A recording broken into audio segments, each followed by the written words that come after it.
Ora, muito boa tarde a todos. Permitam-me uma palavra especial ao nosso orador de hoje, o professor Dr. José Varandas, a quem agradeço esta prestimosa colaboração. O tema de hoje, como já sabem, é o Ourique, 25 de julho de 1139, uma batalha fundacional, mas entre o mito e a realidade.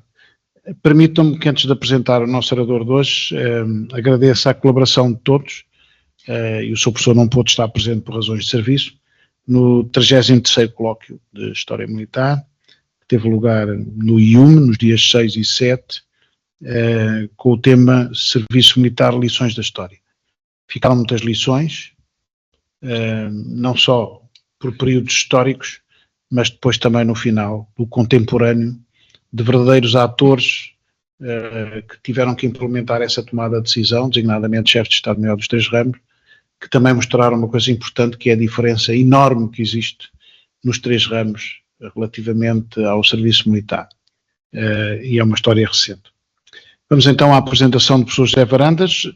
Eu conheço o professor José Varandas há alguns anos, julgo que desde o milénio passado. Sou o Dr. José Varandas, professor associado da Faculdade de Letras da Universidade de Lisboa, investigador integrado do Centro de História da Universidade de Lisboa. É doutorado em História, tem especialização em História Medieval, pela Faculdade de Letras, assumiu funções de professor auxiliar só em 2013, onde já era docente desde 1990. Isto é um tema interessante para ser debatido, mas não de foro, porque não é o único caso. Atualmente é professor associado e é diretor de um mestrado que trabalhámos em conjunto, quando eu era comandante da academia, que é o mestrado, ou segundo comandante ainda, do mestrado interuniversitário de História Militar. No seu currículo, entre os vários trabalhos desenvolvidos, destacam-se a tese de doutoramento Bonus Rex ou Rex Inutilis, as periferias e o centro, redes de poder no reinado de Dom Sancho II, 1223-1248, e os livros que tenho aqui ao lado, um deles, Dom Afonso Henriques e o Exército, Dom Sancho II e o Exército, Dom João I e o Exército. Nesse sentido, até foi condecorado pelo Exército, com medalha Dom Afonso Henriques, mérito do Exército de primeira classe. É um prazer enorme tê-lo aqui, sobretudo, que o mais importante de tudo é ser agora membro do Conselho Científico da Comissão Portuguesa de História Militar e deixar, como dizíamos há pouco, esta apresentação para a memória futura, estará depois no YouTube para consulta de todos. Muito obrigado mais uma vez, a palavra é sua. Muito obrigado, Sr. General. Eu é que tenho que agradecer, e agradecer sobre duas perspectivas. A primeira, porque é uma estreia nesta comissão, ou seja, é uma comissão que eu sigo há muito tempo, mesmo muito tempo. E naturalmente esta estreia tem aqui um lado menos, digamos, orgânico, é que eu não pude estar mesmo no meu primeiro colóquio de estreia, ainda por cima numa mesa que me interessava beijamente comentar e até criar problemas, porque nessa mesa estiveram dois autores, dois medievalistas, um militar e um civil, curiosamente orientando e orientador, o orientando, doutor em História Medieval, o Tenente Coronel Carlos Afonso. Exato. E o seu orientador, ou um dos seus orientadores, o doutor Miguel Gomes Martins. Ambos, sobretudo Carlos Afonso, tem uma tese de doutoramento magistral, verdadeiramente magistral, e que eu recomendo muito a sua leitura, até depois desta pequena conferência, sobre a Reconquista. E sobre muitos problemas, alguns deles eu vou levantar hoje aqui, e o outro, Miguel Gomes Martins, que tem um livro de divulgação muito interessante, De Ourique a Aljubarrota, onde ele visita batalhas, em algumas encontra sempre velhos e eternos problemas, e irei falar deles aqui. Até vou usar a cartografia dele, criada por ele, para duas grandes deslocações de forças. Enfim, eu não gosto de utilizar o termo nacional, porque isso não existia na altura, mas da dinâmica portucalense, não é? A formação a partir de um condado, de uma circunscrição que é profundamente militar e militarizada, para a formação depois de uma identidade nacional que é construída num âmbito muito peculiar, e daqui a bocadinho começaria por aí. Mas, sobretudo, muito obrigado. Muito obrigado pelo convite. Não sei se lhe agradeço o tema, porque este tema é um tema que tem muitos problemas. Não do ponto de vista do que ele representa para os portugueses. Do que ele representa para os portugueses quando nos comparamos com a nação que, do ponto de vista terrestre, nos impede de chegar ao centro da Europa, ou nos deixa chegar ao centro da Europa. E isto tem circunstâncias. Podem ser forças militares, pode ser um problema de linha rápida de comboio, pode ser um problema de bitola dos próprios carris, pode ser um problema de transferência de energia elétrica para lá dos Pirineus, ou dos Pirineus para cá, passando também pela Meseta Central, onde Napoleão um dia escreveu, citando Pompeio Magno, o grande procônsul do território peninsular, de que por aqui, no centro da península, os exércitos morrem à fome, à sede, ao frio e com muita umidade nos pés. Não sei se ele já considerava o pé de trincheira por essa altura. Às vezes as coisas deslocam-se no tempo. Mas Ourique, 25 de julho de 1130, foi... o desafio não foi Ourique, foi a proposta do Sr. General. Ó Sr. Professor, vamos lá voltar às batalhas outra vez, e por que não começar por aquela que, na perspectiva dos portugueses, e só na nossa, é considerada uma batalha fundacional. Nós temos 4 períodos onde temos batalhas fundacionais. Todos eles representam ressurgimento da identidade nacional. Ourique parece ser a primeira. O problema é que não sabemos onde ela aconteceu. Não conhecemos a orografia, não conhecemos a distância. Há 5 propostas. Todas elas são interessantes. Há 5 propostas para a localização da Batalha de Ourique. Há pelo menos 2 estátuas que eu visitei e fotografei que celebram a Batalha de Ourique. Numa delas até há uma ermida, onde o exército português, durante anos a fio, comemorava o seu dia. Hoje em dia comemora talvez um elemento mais abrangente do ponto de vista da nossa identidade, que é só conseguimos passar de condado a reino garantindo o Vale do Tejo, garantindo um conjunto de viabilidades, ligação ao exterior, ligação ao Mar do Norte, importação de madeira, importação de cavalaria pesada, guerreiros de ferro. São os que vêm da Borgonha, porque não conseguiram conquistar a Normandia, portanto vieram para o sul e por aqui ficaram. Ou seja, um conjunto de viabilidades económicas, sociais e, sobretudo, até de dinâmica de uma nova ideia de religião cristã, a que nós chamamos hoje catolicismo. Portugal emerge no panorama da Europa quase em simultâneo com a ideia de que a Europa, mais do que cristã, deve ser católica, apostólica e centrada em Roma. E provavelmente o surgimento de Portugal, e raramente é estudado desta maneira, já agora eu ensino isto há quase 40 anos, na Faculdade de Letras, não é? Todos os anos vou envelhecendo, mas todos os anos recebo jovens que têm sempre 19 para 20 anos. Já foram meus irmãos mais novos, já foram meus filhos, agora são meus netos. E eu espero ainda ter bisnetos, não é? Ainda me faltam pelo menos 7 anos de atividade até à jubilação, espero que corra bem. Ou seja, Ourique é, digamos, não só meramente circunstancial, é uma espécie de âncora que ajuda a justificar a identidade portuguesa. A coisa mais difícil, mas ao mesmo tempo mais apaixonante, é que um professor de História Medieval é mais interessante do que todos os outros historiadores à volta. Porque fala de Portugal, mas não fala de Portugal a meio, não fala de Portugal a 3/4, não fala de Portugal contemporâneo, com as suas revoltas, revoluções, sangrias desatadas na cidade de Lisboa entre a monarquia e a república. Sim, a nossa cidade foi bestialmente violenta em períodos muito próximos de nós. Não somos nada essa ideia de criaturas tranquilas, pacíficas, que não têm dimensões de violência. Não. O homem e as suas circunstâncias estão sempre presentes. Eu tenho uma missão. A missão é explicar a jovens porque é que numa Península Ibérica mais ou menos homogénea, mas isto é apenas aparência.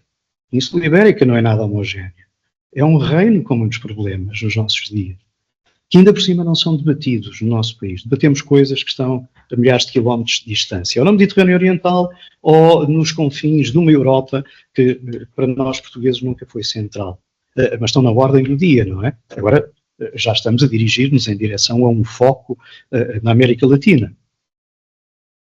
Então, e Espanha? E o Reino Espanhol? E as tendências de eventuais referendos? Se a Catalunha se separa, o que é que acontecerá à Escócia? O que é que acontecerá à metade da Bélgica? Aos Países Baixos, agora somos obrigados a dizer assim, esquecendo-se a maioria das pessoas que Holland significa Terras Baixas. E, portanto, para um português normal, Holanda está lá, na sua verdadeira função. Ora, a minha obrigação é explicar a jovens portugueses, agora a muitos jovens estrangeiros, como os Erasmus, como é que Portugal surge. Como é que se forma? De onde é que vem?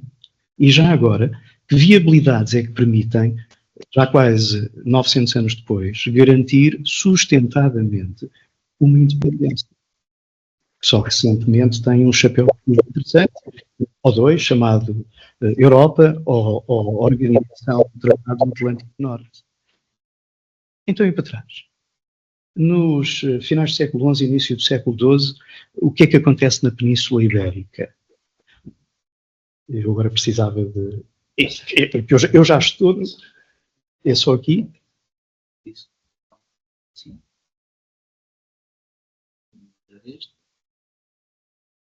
E agora sim. Ora bom, 25 de julho de 1139.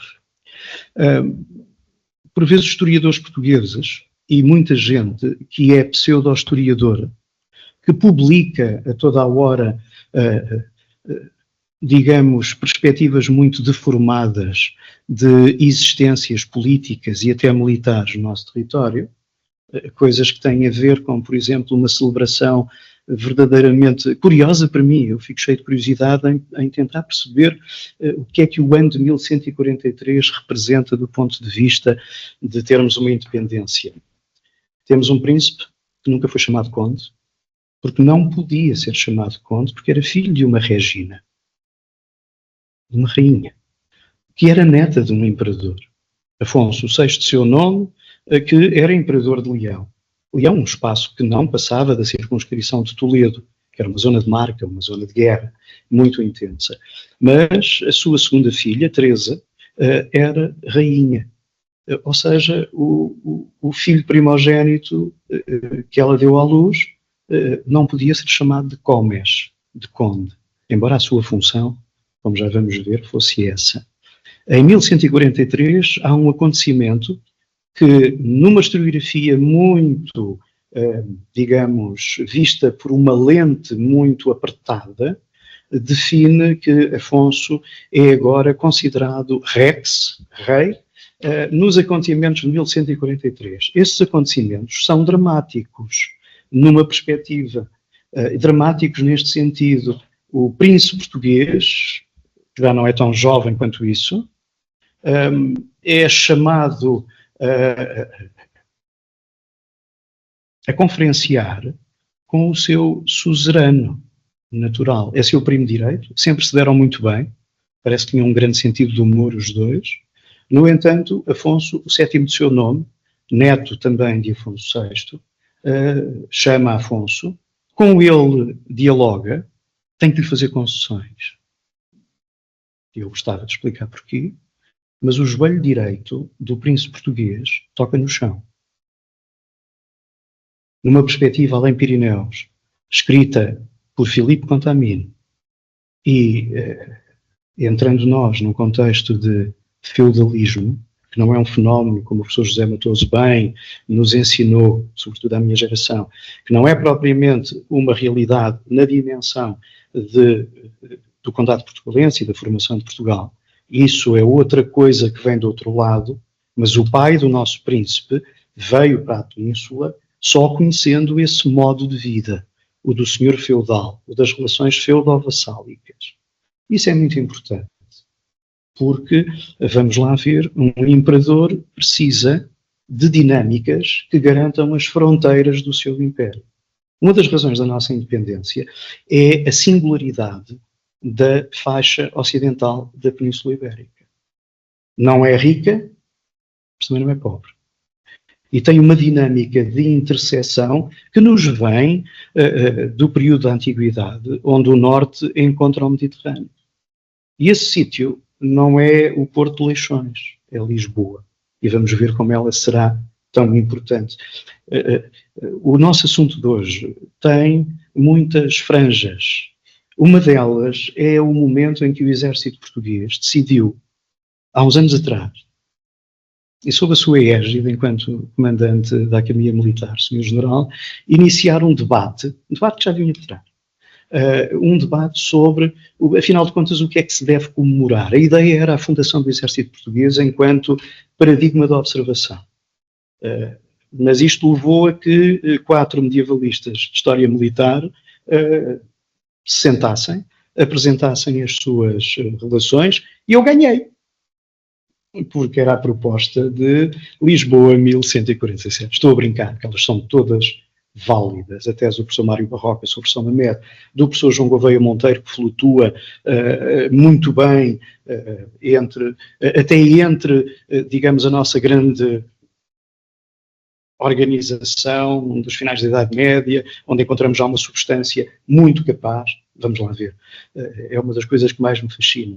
É explicar uma demografia que os meus professores me ensinaram que tinha sempre 1,5 milhão de habitantes, as guerras fernandinas, a guerra dita da independência contra Castela, e depois de 1412 lá vai uma força militar em larga escala direita ao continente africano. Que demografia, afinal, é que nós temos? Já que não é toda a população do reino que combate, não é? E eu vou voltar para trás rapidamente, porque uma das franjas é Ourique, e a maneira como geralmente olhamos para o Ourique e a sua relação com algo que só nós é que estruturamos enquanto ideia de batalhas fundacionais. E não podemos dizer isso de São Mamede. São Mamede é um confronto entre galegos do Norte e galegos do Sul, e os meus colegas das universidades mais a norte, Porto e Minho, mas sobretudo os meus colegas da Faculdade de Letras da Universidade do Porto, Mário Barroca, Luís Carlos Amaral, falam muito sobre esta gênese. Temos uma cidade que tem uma placa que diz: aqui nasceu Portugal. Enfim, sem problema nenhum, mas o problema é entre uma nobreza galega e uma nobreza portucalense, de entre Douro e Minho, que se reduz a uma dimensão militar de pequena escala. São pequenos, vou pôr entre aspas, feudos, pequenas torres senhoriais, pequena base de sustentação. Ainda hoje o Minho tem uma grande capacidade de produção, mas toda ela é em muito pequena escala. Não produz excedentes, não produzia excedente que permitisse a vinda, por exemplo, de forças adicionais. Os homens de armas, esta pequena nobreza da Galiza, com o seu arcebispo de Santiago, e os nossos homens de armas dentro do Minho, esta pequena nobreza minhota, com o seu arcebispo em Braga, e vamos ver como eles depois serão diferentes, estes arcebispos, e o de Braga será vital para nós enquanto projeto autonómico, mas estas nobrezas têm um problema. Se os minhotos, os Sousões, os Porto Carreiro, resolvem virar as costas à Galiza e avançar na projeção sobre o Sul, o que as nossas velhas histórias assim contam e narram, mas que nunca aconteceu, eles deixariam desprotegidos os seus territórios. Não avançariam. Portanto, para manter o Sul tem que se aguentar o Norte. Mesmo que o Norte não goste do príncipe que tem agora. Combateu com o príncipe no campo de São Mamede, ali encostadinho à muralha do Castelo de Guimarães. Mas poucos comentam que o dia esteve quase perdido, é por isso que o professor José Matoso lhe chama a primeira tarde portuguesa, o dia esteve quase perdido quando a mãe do nosso príncipe, que ainda tem um projeto muito interessante de poder, tinha acabado de casar, no sentido que podemos utilizar para aquela época, com um dos homens da Galiza, o homem mais forte da Galiza, com um conde galego, um coordenador militar daquela região.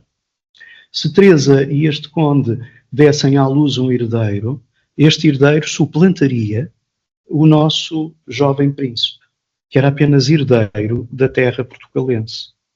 Mas o outro seria herdeiro não só da terra portucalense, mas também da terra galega. Teresa é uma mulher muito interessante. Como mais tarde Leonor Teles também será. E geralmente atiramos estas mulheres um pouco para uma dimensão de que o filho bateu na mãe. O problema é que Teresa chegou ao campo de São Mamed e trazia com ela uma hoste de cavaleiros municipais de Coimbra, cavalaria moçárabe, não são católicos, e entram na refrega. Perderam. E 1 ano e meio depois, o príncipe que venceu em São Mamed está em Coimbra. Porquê? É refém? Ou vem coordenar um problema a sul que, de certa maneira, ainda tinha uma relação muito grande com a sua mãe? A história de Portugal deixa de falar de Teresa, não é? Depois dessa tarde, deixa de falar de Teresa. Ela não morreu. Ela não desapareceu. Ela não se esfumou. Ela ainda viveu. E viva, continuava a ser perigosa para uma outra lógica. Coimbra tem uma relação que nos leva a perceber uma separação muito dinâmica entre um jovem que abandona o seu espaço de nascimento e educação, que muitas vezes é composto, sobretudo a partir de Alexandre Herculano para cá, numa perspectiva de história comparada ou de ideia comparada com o rei, o mítico rei Artur dos Bretões, na batalha de Montbaden contra os saxões, que ele venceu, durante a madrugada, o período de reflexão, o período em que uma força militar que vai lutar corpo a corpo umas horas depois se torna introspectiva, se torna soturna. É por isso que Shakespeare faz aquela arenga de Henrique no meio dos seus arqueiros durante a noite, a estimulá-los. Nós hoje, neste dia, somos todos irmãos, não é? The Band of Brothers. Não é à toa que Tom Hanks e Steven Spielberg, sobre a 101ª Divisão Aerotransportada, fazem uma série mítica hoje, chamada Band of Brothers. Ora, esta vinda do jovem para Coimbra é uma vinda que se estabelece ali por 1130, 1131. E tem a ver com, muito provavelmente, 3 perspectivas. O domínio vital do Baixo Mondego e do Vale do Baixo Mondego. Meus caros, cereal. E cereal em quantidade que permita excedentes. Excedentes que permitam, e não os estudamos e devíamos estudá-los um pouco mais em pormenor, a presença constante de mercenários no território do norte, mas também do sul e também do leste. Também os muçulmanos foram buscar mercenários tão longe como Bizâncio e incorporaram-nos nas suas forças militares. Alguns eram cristãos. Bom, a vinda para o espaço Coimbrão implica o domínio do Mondego. O domínio do Mondego é logo fechado com um conjunto de castelos, pequeninos, dizemos nós hoje, mas que, se os virmos bem, fecham tudo, desde a Foz, desde Montemor o Velho e a velha fortaleza de Santa Eulália, hoje ela já não existe, até ao laço de fortificações que dá a volta à Serra da Estrela. O Mondego fica fechado. A nossa dinâmica sobre o sul é feita na diagonal, de margem de rio para margem de rio. A seguir vem a defesa de Coimbra, que tem que ser feita não no Mondego, mas na margem sul do Mondego, onde Sor é o bastião fundamental. Estas terras são povoadas de militares que não são propriamente da nobreza que gostamos de estudar e de ver. Eles são moçárabes. São milicianos. Muitos deles não têm nenhum estatuto de nobre. São proprietários, ricos, de grande dinamismo e que se armam para combater e, sobretudo, para tentar levar o seu espaço a ter uma zona de marca o mais distante possível das suas zonas principais de produção. O problema que devia ser mais estudado. Aos poucos isto leva-nos até Ourique. aos vários sítios. Um desses sítios, e o professor Jorge Alarcão, há poucos anos, publicou um texto muito interessante. Ele tem uma teoria muito própria sobre Ourique ser o contra-ataque sobre Leiria. Leiria construída por este nosso jovem soberano, mas Leiria devastada por uma contra-ofensiva almorávida de grande... Nós dizemos almorávida para tornar isto simples, mas a Península Ibérica tem uma componente muçulmana dos que já cá estavam antes de serem almorávidas, e que provavelmente é a força principal, mas é uma força completa, é um velho exército romano, se quiserem. Infantaria pesada e ligeira, infantaria auxiliar a esta infantaria pesada e ligeira, que é a pesada profissional, a ligeira semi-profissional, mas depois temos aqueles que são recrutados dentro do espírito feudal e que Hollywood põe sempre com forquilhas e outras coisas, mas que têm uma dimensão militar. Como os nossos forais bem demonstram no levantamento das milícias que obrigatoriamente têm uma missão. Não é conquistar cidades, é devastar o sul. Já lá vou. Esta incursão almorávida traz consigo também cavalaria. Cavalaria de 3 géneros. Cavalaria pesada, cavalaria ligeira com lança e cavalaria de calibanários, arco e flecha, atiradores. Que significa que a 80 metros podem desfazer uma linha inimiga com alguma facilidade, sem terem sobre eles, se forem protegidos pelos lanceiros ou pela cavalaria pesada, sem terem grande problema. Isto é um exército. E um exército à maneira romana. É uma legião com o apoio das 2 alas de cavalaria e os seus auxília, a tal infantaria ligeira. O Islão é Roma. E mantém-se assim. Mudaram muitas coisas, não é? Mas ele mantém-se. Este é um gigante que, aos poucos, vai apodrecendo. Há uma tese extraordinária de um colega, ao catalão ou basco, falha-me agora a memória, em que ele demonstra a falência do califado na Península Ibérica do ponto de vista económico. A falência do imposto e do lançamento do imposto para a questão militar. E quando a coisa militar falha, não há economia, nem sistema político, nem sistema religioso que resista a uma pressão que lhe seja constante e devastadora. Entre 1129 e 1139, o centro de operações é feito naquilo que foi a maior fortaleza que Portugal alguma vez conheceu. Coimbra. Coimbra é medonha, do ponto de vista de dimensão, do ponto de vista de catalisação de forças para saírem em ataque ou em contra-ataque. Hoje é a universidade. Hoje a universidade pulverizou a fortaleza, porque ela deixou de ser necessária, não é? Ficaram aquelas que não eram necessárias para que Portugal progredisse. Como aquele terreno e aquele espaço não era preciso, elas mantiveram-se. No entanto, desvirtuadas, não é? E desvirtuadas porque lhes plantaram árvores e jardins no interior. As fortificações não têm plantas bonitas. As fortificações não são para serem agradáveis, para fazermos turismo e proteger-nos do sol debaixo de grandes árvores frondosas. Tudo tem que ser queimado, arrancado e destruído num raio de 500 metros, pelo menos, à volta de qualquer fortificação. E são fortificações de cidade, têm outras preocupações ainda mais constantes. Coimbra é um centro ordenador, é uma espécie de porta-aviões, Geraldo Ford, que a qualquer momento projeta uma força que tem 2 missões. Uma, o contra-ataque.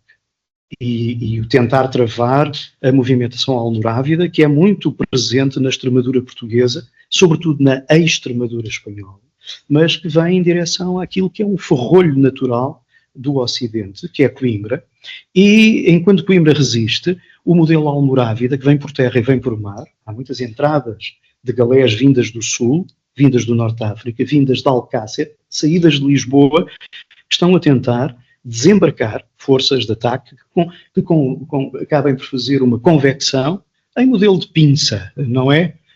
Vamos lá ver, estas coisas não são do general Rommel no deserto, nem sequer do faraó Tutmoses na utilização dos carros de guerra com manobras de envolvimento. A observação que o homem faz da maneira como determinados predadores, os leões, sobretudo as leões, se organizam para o ataque, com manobras de distração e um modelo de envolvimento que lhes dará o sustento naquela tarde ou naquela noite, o humano vai se comportar, quando se organiza para a guerra, da mesma maneira. E Coimbra impede o quê? Algo que é nevrálgico e que pode explicar Ourique em todas as suas localidades. A proteção do flanco ocidental do imperador leonês. É isso que o joelho direito de Afonso, em 1143, uns anos depois de 1139, faz. O imperator tem barões. Um imperador tem que ter reis. Curiosamente, este imperador só tem um rei. E este é o jovem português, que aqui já não é tão jovem quanto isso. 1143 não nos dá uma autonomia, nem nos dá uma independência. Dá-nos, sobretudo, eu diria, duas coisas. Tempo é vital, e outra coisa que é a constante apropriação dos poderes públicos de um soberano, de um imperador e de um rei.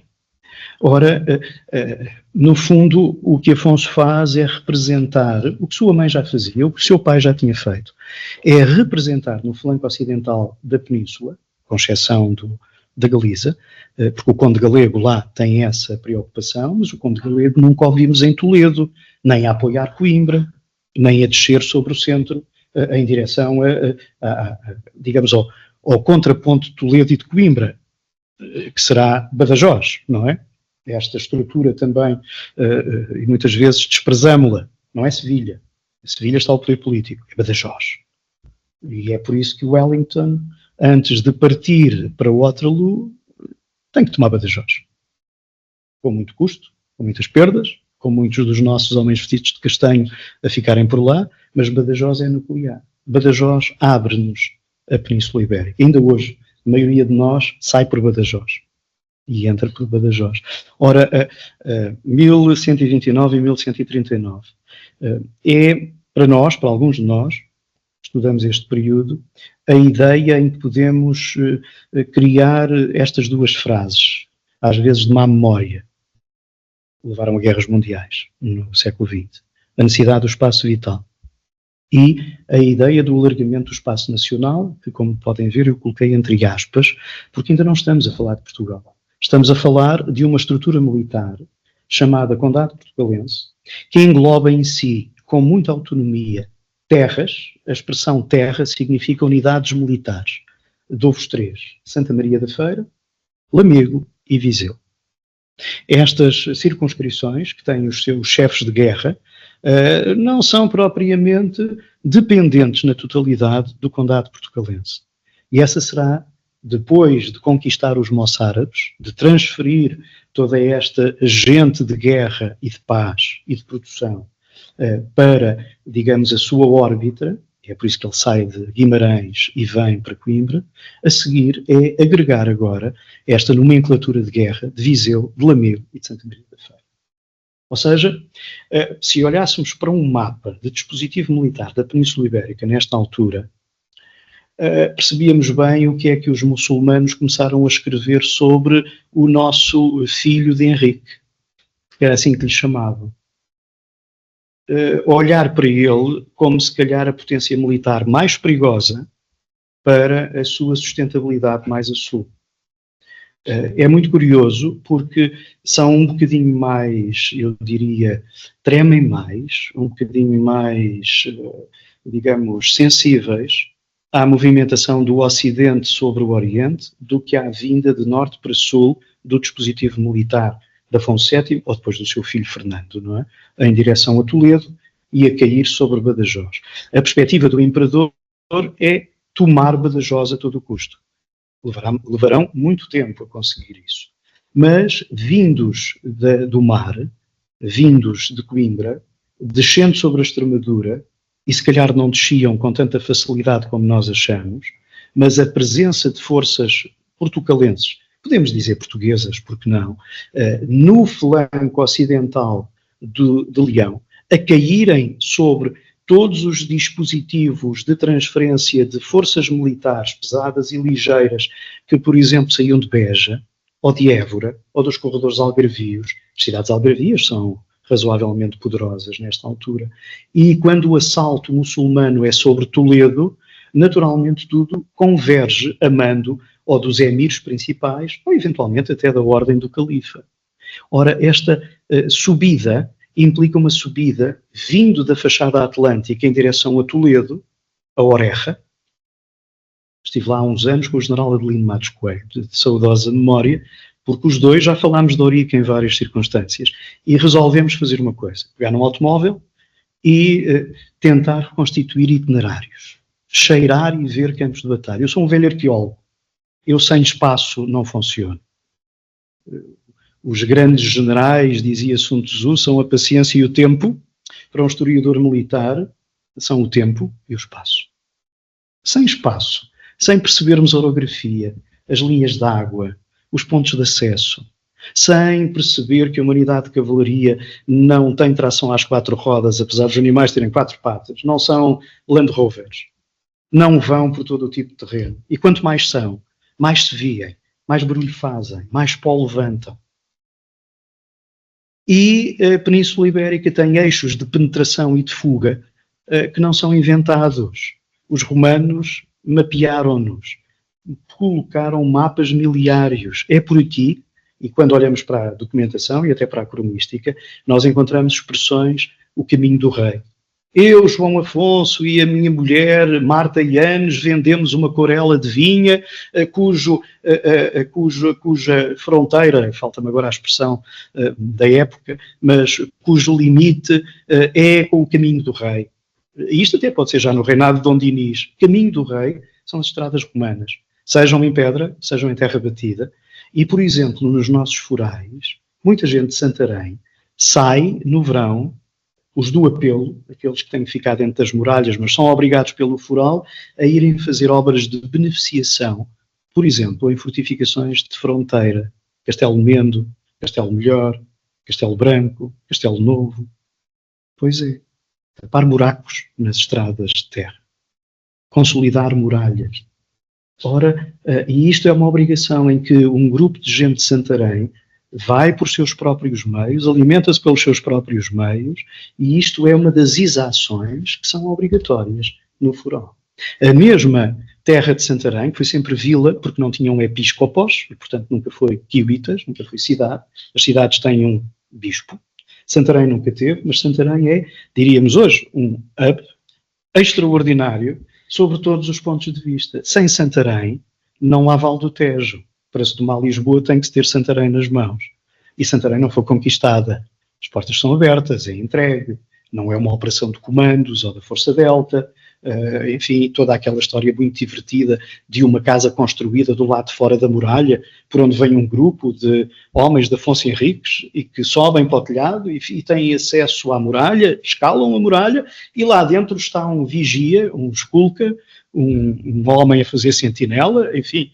Não sei se a vida lhe correu bem ou não, se calhar correu bem, não é muçulmana, é moçárabe, a maioria da população é cristã, mas moçárabe, rito de Santo Isidoro de Sevilha. O nosso príncipe vai trazer outro rito, que agora domina e predomina. Ele é contemporâneo da introdução do catolicismo, da Igreja Católica. E já lá vamos. Mas o vigia, e todos nós nos lembramos destas histórias porque já vem da instrução primária. Eu tinha cadernos de apontamentos que eram os castelos de Portugal. A capa era o Castelo de Portugal. E quando vinham as muralhas de Santarém, atrás vinha a história da conquista de Santarém, não é? E então há um momento em que alguém, ou o príncipe, responde a uma pergunta que é esta. A descrição é saborosa. O vigia estava sentado a dormir, mas abriu um olho. Abriu um olho e perguntou: quem vem lá? Quo-vadis, não é? Quo-vadis. Quem vem lá? Bom, e a resposta deve ter sido aquela coisa que muitas casas portuguesas têm à entrada das suas portas: seja bem-vindo quem vier por bem. É gente de bem. Portanto, essa gente de bem toma esta fortaleza também extraordinária, de grande dimensão, bem povoada, muito militarizada. Tinha que ser, está na fronteira, está no Limes. E vamos lá ver, um mês depois, o grupo de cavalaria portuguesa que sai de Santarém, reforçado pela coluna que vem de Coimbra, trava uma batalha desconhecida. Estive quase para lhe propor essa, que é a Batalha da Ponte de Sacavém. Até temos um azulejo magnífico que a representa muito bem. Ou seja, cruza-se um conjunto de linhas d'água e o dispositivo português vem descansar entre a atual Penha de França Sapadores, cota mais alta que o atual Castelo de São Jorge, e o outro grupo português vai coordenar o desembarque de uma força naval que nos traz alguns milhares de homens e, sobretudo, uma capacidade que na Península Ibérica não havia, e sobretudo no nosso território, poliurcética. Ou seja, máquinas de aproximação, máquinas de assalto e máquinas de flagelação. Tivemos tudo isso em Lisboa. Ora, Santarém foi de um dia para o outro. Em Lisboa foi toda a primavera e todo o verão. Tomar uma fortaleza, sobretudo de estuário, de assalto, é difícil. E ela é subjugada, não é? Tomadas Santarém e Lisboa, domina-se agora o eixo de Salvaterra de Magos. Ainda nos anos 60, as faluas do Tejo transportavam açúcar, farinha, pneus, combustível para Salvaterra de Magos. E de Salvaterra de Magos subiam em direção ao norte ou desciam em direção ao Guadiana. Salvaterra de Magos é também importante. Salvaterra de Magos, damos um saltinho até à Foz do Enxarrique. Chamamos-lhe hoje Vila Velha de Ródão. Mas Vila Velha de Ródão é vista de Marvão. Quem for a Marvão, numa manhã clara e límpida, e ali estiver um bocadinho, vê ali aquela zona onde se passava a Val, ou seja, por onde uma força militar portuguesa podia eventualmente sair, sem ser detectada. Mentira mentirosa. Marvão, que já lá está, vê. E depois basta acender uma fogueira, com madeira úmida ou madeira seca, fumo branco ou fumo escuro. Não foi o Papa e a sua eleição que inventou isto. Isto é uma coisa muito antiga, muito velha, não é? E branco significa uma coisa, e muitos dos que me estão a ouvir são militares, sabem esta coisa do medo do fogo dos inimigos. E, portanto, é um sinal de alerta que permite logo fazer o quê? É uma coisa vossa, toca rebate. E, portanto, levantamento da milícia e de forças mais pesadas que podem vir do sul. Vamos lá ver. O alargamento do espaço nacional é a necessidade de dominar a Extremadura, mas dominá-la a partir do Mondego e a partir de 2 pontos de apoio chamados Santarém e Lisboa. Entre Coimbra e Lisboa, as fortificações até 1147, reparem, estamos muito para lá da Batalha de Ourique, as fortificações mantêm-se muçulmanas. Sintra abriu as portas, mas há ninhos de águia pelo meio. Um deles é Orém, Abdegas, Oreja também, Ouro. Orém nunca foi conquistado, nunca foi tomada pela força das armas. Impossível. Desenvolver ali uma operação de guerra de cerco. Impossível, porque começa por ser inútil. A dimensão da guarnição, tamanho da população, a Extremadura vai cair de podre. Mas entretanto, entre 1139, eu diria entre 1131, 1132 e 1147, a nossa Extremadura é constantemente, e é isso que nos vai levar a Ourique, devastada por campanhas que saem de muitas das nossas vilas, sobretudo do eixo do Mondego, e que não são campanhas para combater, para interceptar o exército inimigo. Não é combater contra regulares, é combater contra camponeses, contra pastores, contra produtores, contra quintas e fazendas, porque é uma ideia de ir o mais depressa possível, devastar o que se pode e retornar. É uma política de terror. A Rússia está a fazer isso na Ucrânia, no sul da Ucrânia e no leste da Ucrânia.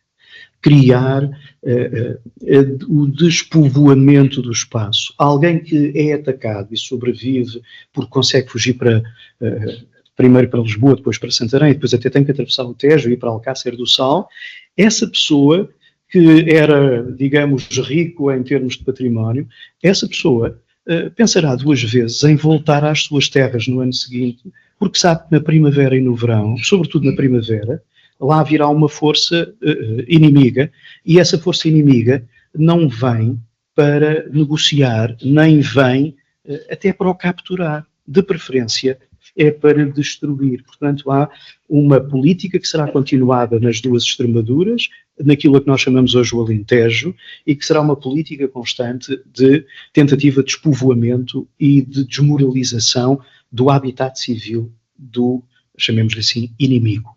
A maioria das vezes esse inimigo nem sequer é muçulmano.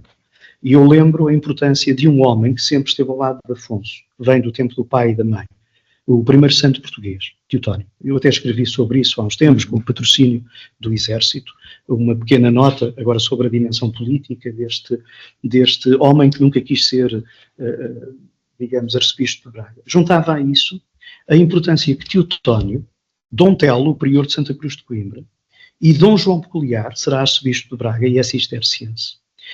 A importância destes potentados que são de Dom Afonso Henriques, Santa Cruz de Coimbra e Santa Maria de Alcobaça, na introdução, no pacto que é feito para introduzir o rito católico. Portugal é católico desde a primeira hora. E será, assim que vem a bula, em 1179, perante todos fica provado que, para lá de 4 reinos cristãos na Ibéria, eu, Papa, eu, São Pedro, Papa representa Pedro, nunca representa Cristo. Isso é uma blasfémia, não é? Não pode ser.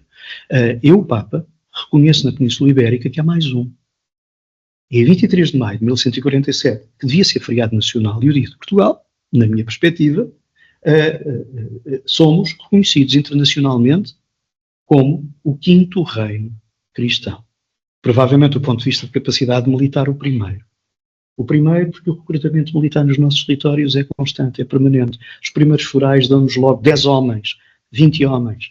Até temos logo, muito cedo, muito antes de Dom Dinis, a dezena do mar. Eu não quero trazer a Marinha para aqui, mas o problema da proteção da costa, que é muito afligida e tem muitas incursões.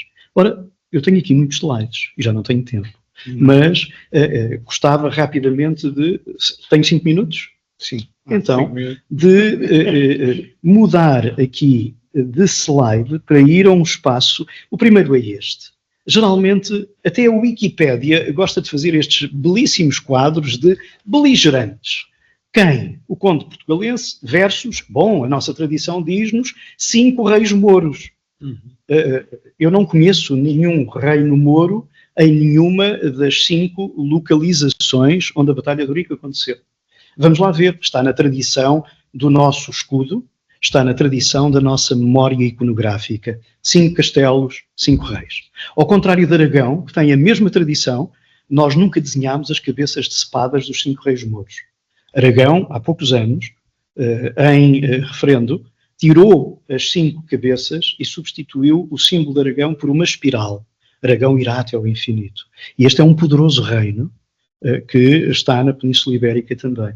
Agora, cristãos, Afonso Henriques, temos nas crónicas a referência a conde e a príncipe, mas estas crónicas são traduzidas muitas vezes no século XIX e trazem-nos informações, muitas vezes, não é falsas, é escritas com os olhos do tempo e da época. Mas temos nomes, temos um alferes, que ainda não é alferes mor, e temos o alcaide de Coimbra, alcaide, o Cid. Alcaide vem da palavra Sidi, chefe militar e muitas vezes o chefe de uma guarnição. Quando a Marinha começa a funcionar com as primeiras galés, o nome do comandante da embarcação é o alcaide de galé, porque a galé é considerada como uma fortaleza, só que anda, não é? Movimenta-se. Bom, vamos lá ver. Conhecemos o nome deste Esmar, provavelmente uma palavra já muito portuguesa. Título Emir. Emir é um governador, tem funções políticas e funções militares. E depois vêm estes números, sobre o qual eu pedia depois que refletissem um pouco. Força portucalense, 800 a 1000 cavaleiros. Haverá? Já agora, acompanhados por 1600 a 2000 peões. Vamos considerar que Ourique é, como o exército português tantas vezes a celebrou, naquela colina da Nossa Senhora das Cabeças, em Castro Verde.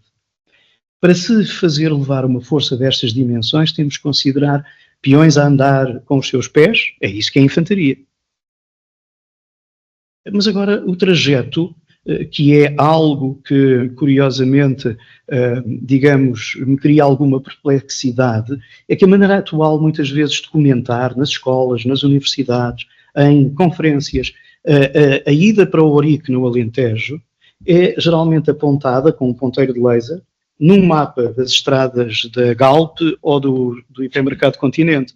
E geralmente sai-se de Coimbra, de Leiria, de Sor, desse território do Mondego, em direção, seguindo o trajeto da A1, na expectativa de passar numa manhã com pouco nevoeiro a ponto 25 de Abril e entrar na A2. Nós sabemos quando é que estes eixos foram construídos. O mais antigo de todos é a ponto 25 de Abril, da década de 60. Depois vem a A1 e depois vem a A2. Esta ideia de que isto é linear, mesmo assim, é um trajeto de mais de 400 quilómetros até Castro Verde. Mesmo que fosse assim, com todas as impossibilidades, acabei de dizer que Orém não era cristã, só podem funcionar pelos vales tifónicos ou pela via. O vale tifónico é muito estreito, é muito sinuoso, tem precipícios, podem-se colocar arqueiros lá em cima, vigias lá em cima, podem-se fazer armadilhas. O Islão não é idiota, é uma máquina de guerra tão eficaz como uma máquina cristã e tão capaz. Bom, então, não podendo vir diretamente para sul, há um problema muito grande. Para chegar a sul tem que se atravessar um rio, que é difícil de atravessar. E os valos acontecem no verão, passar de um lado para o outro sem precisar de barcar só de ponte. Mas atenção, quem tentar ali na zona de Almorol, e é por isso que ele lá está, tentar ali passar a vale, alguém de infantaria fica com a água pelo pescoço, mesmo com o Tejo baixo. Agora alguém, mesmo de infantaria, com uma besta colocada nas costas, um atirador, montado em cima de uma alimária, passa porque a água agora bate-lhe nos tornozelos. Significa que pode haver peões. Os peões são fundamentais para uma batalha estática, apoiando ou sendo apoiados pela cavalaria. Pronto. Mas quando se tiverem que deslocar, vão-se deslocar montados. Porque tem que haver uma dinâmica de velocidade.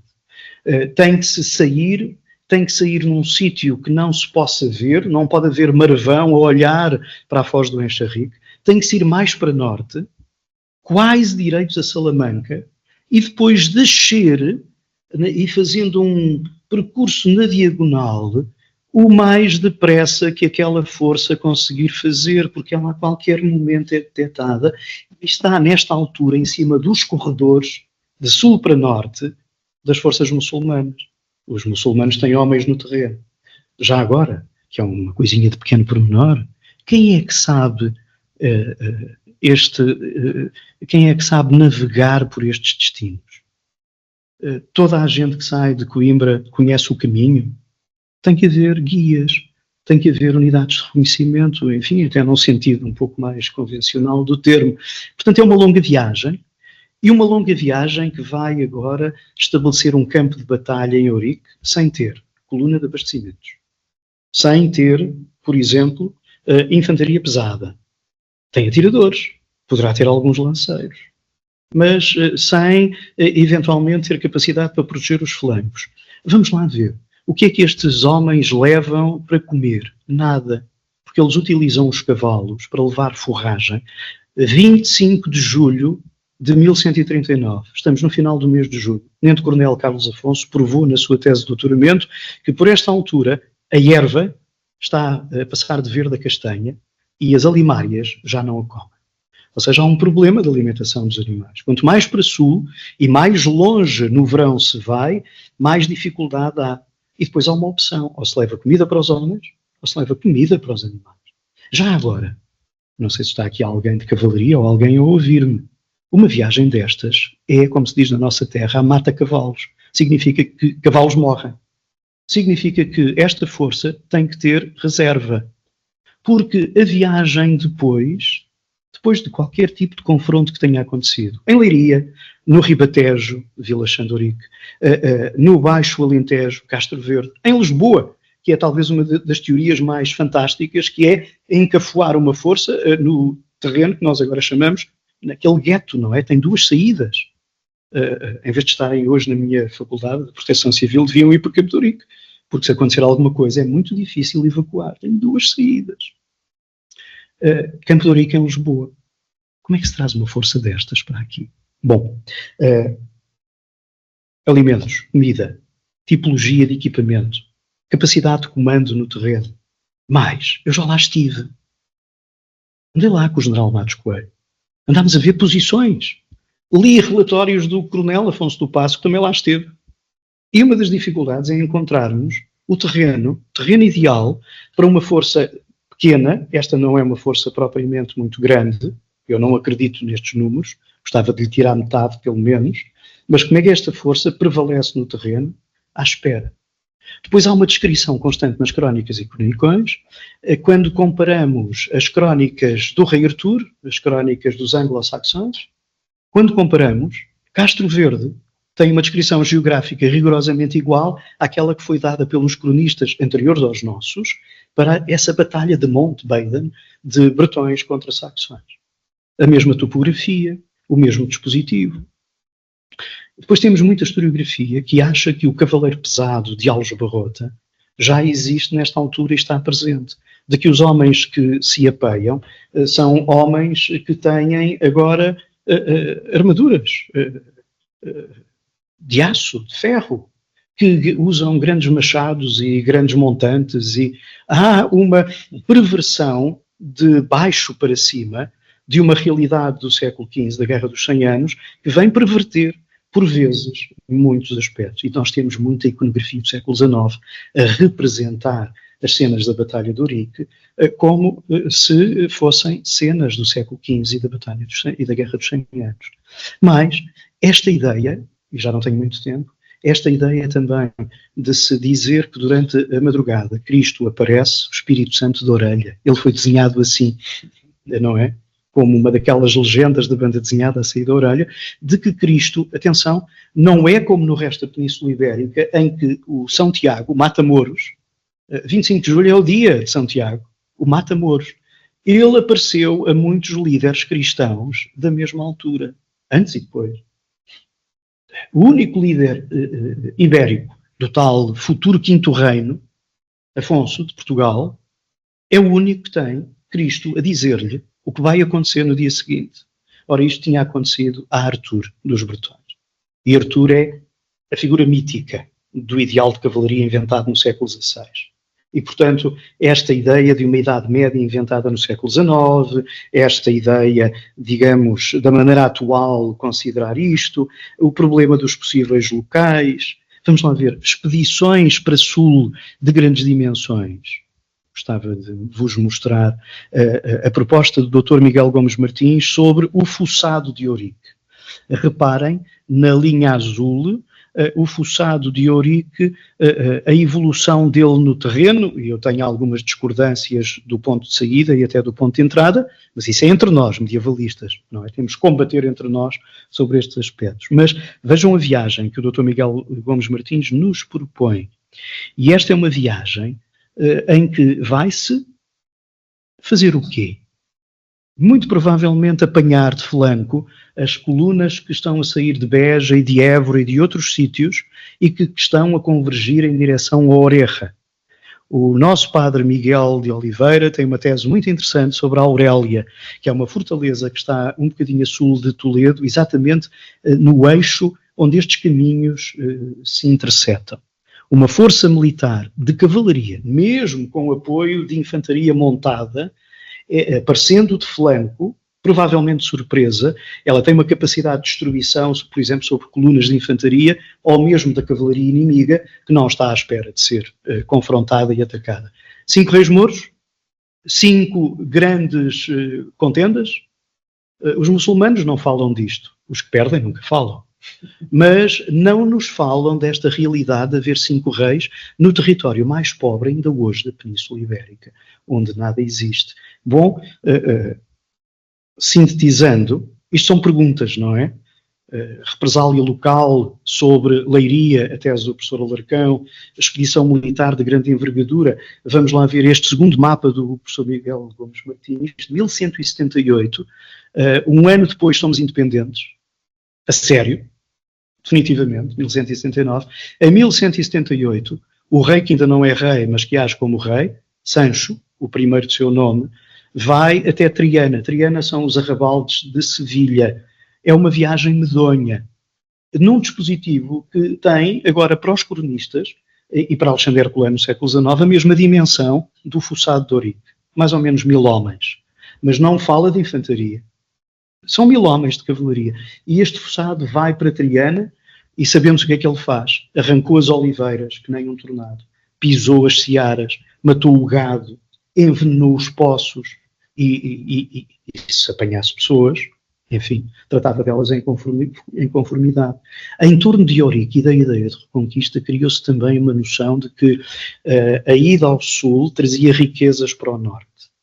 Quando vamos observá-las, as riquezas são mulheres e crianças, portanto, suporte para aumentar a demografia, mas sempre consideradas como escravas. Atenção, a introdução do rito católico na Europa medieval, primeiro, entre muitas determinações obrigatórias, foi a proibição da escravatura.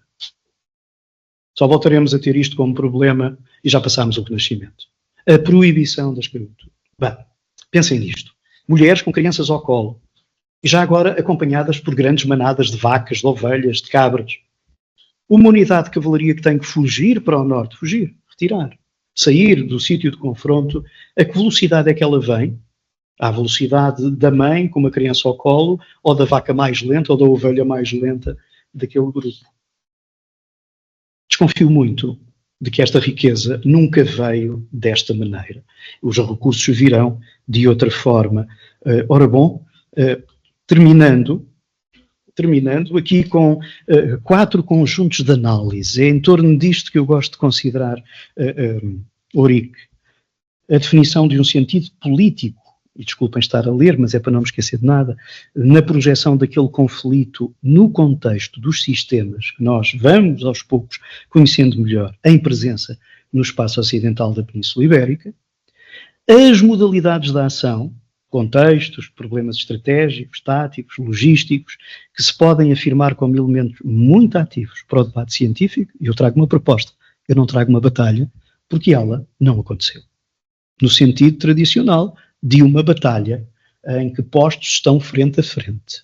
Bom, e a estes 3 vetores, como termino, junta-se à relevância da batalha enquanto elemento fundacional. Nós todos a consideramos fundacional. Voltamos a considerar Aljubarrota fundacional. Em 1640, agora é escolhermos. E depois, no início do século XIX, também achamos que temos uma batalha ou outra, as linhas de Torres, que são fundacionais, ou seja, a projeção 4 vezes da mesma ideia. Um historiador militar inglês do mesmo período, que estuda, por exemplo, a Batalha de Stirling entre William Wallace e as forças inglesas, ele diz batalha decisiva. E os militares percebem muito melhor este conceito. Batalha fundacional é também um conceito que está associado a este nosso processo longo de construção de identidade nacional. Isto é o meu sentido de missão enquanto professor de História Medieval de Portugal.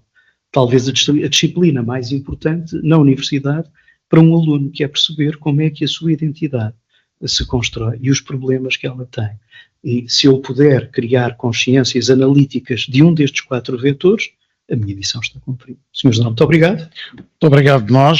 Já vai longo, e porque este projeto é um projeto para terminar às 13 horas, mas como deixou já várias questões, eu penso que todos vão para o almoço repensar as batalhas fundacionais e repensar, no fundo, aquilo que nos trouxe aqui, entre o mito e a realidade da Batalha de Ourique. Se me permite, Ourique são 4 módulos de 90 minutos cada no meu programa de História Medieval de Portugal.